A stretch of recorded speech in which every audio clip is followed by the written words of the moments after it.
இல்லைங்க, எனக்கு இந்த கல்யாணத்துல இஷ்டம் இல்ல. அதான் ஏன்னு கேக்குறேன். அது வந்து நான் ஏற்கனவே ஒரு பொண்ணை காதலிச்சிட்டேன். நீங்க லவ் பண்ணீங்களா? நம்பவே முடியல. யார் அந்த பொண்ணு சொல்லுங்க. இப்பவே அப்பா தாத்தா கிட்ட சொல்லி உங்க கல்யாணத்தை உடனடியா பேசி முடிச்சிடலாம். அது முடியாதுங்க. ஏ? அந்த பொண்ணு கல்யாணம் ஆயிடுச்சு. ஆமாங்க, நான் தான் அந்த பொண்ணை லவ் பண்ணேன். ஆனா அந்த பொண்ணை என்ன லவ் பண்ணல. வேற ஒருத்தரை காதலிச்சு அவரே கல்யாணமும் பண்ணிக்கிச்சு. உங்களை விட்டு இன்னொருத்தரை லவ் பண்ணிருக்கான்னா அந்த பொண்ணு உண்மையிலேயே அன்லக்கி தான். இல்லைங்க, அந்த பொண்ணு லக்கி தாங்க. நான் தான் அன்லக்கி. இல்லைன்னா நான் லவ் பண்ணதே அந்த பொண்ணுக்கு தெரியாம இருக்குமா?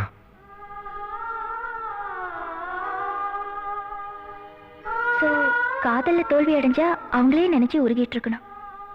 வேற கல்யாணம் பண்ணக்கூடாது, அப்படித்தானே? தோல்வி அடையறதுக்கு காதல் ஒன்றும் பரீட்சை இல்லைங்க. அது ஒரு feeling.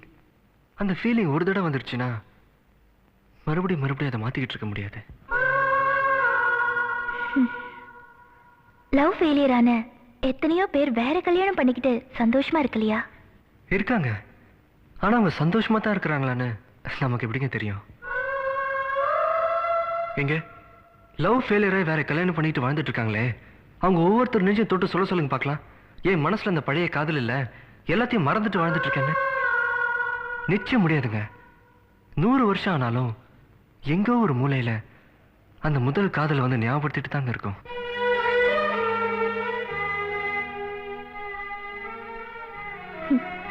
After all one side லவ்வுக்கு போய் இப்படி ஃபீல் பண்றீங்களே. ஒரு செடியில எத்தனை பூ பூக்குது, ஒரு பூ உதிர்ந்தா இன்னொரு பூ பூக்குறது இல்ல? வாஸ்தவம் தாங்க.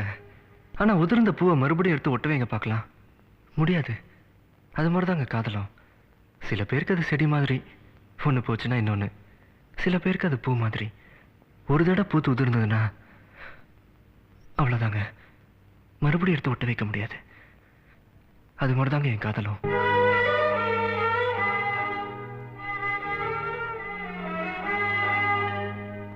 இதுதான் உங்க பதிலா? இல்ல, இதுதான் என் முடிவு. இந்த முடிவு உங்களுக்கு வேணா சோகமா இருக்கலாம், ஆனா இந்த சோகம் கூட எனக்கு சோகமா தான் இருக்கு. Good bye. உன்னை நீங்கி என்னாலும் எந்த ஜீவன் வாழாது. உந்தன் அன்பில் வாழ்வதற்கு ஜென்மம் ஒன்று போதாது. நீ என்னை சேர்ந்திடும் வரையில் இதயத்தில் சுவாசங்கள் இல்லை. நீ வந்து தங்கிய நெஞ்சில் யாருக்கும் இடமே இல்லை. ஆசை காதல் கைகளில் சேர்ந்தால் வாழ்வே சொர்க்கம் ஆகுமே. காதல் கைகளில் சேர்ந்தால் வாழ்வே சொர்க்கம் ஆகுமே.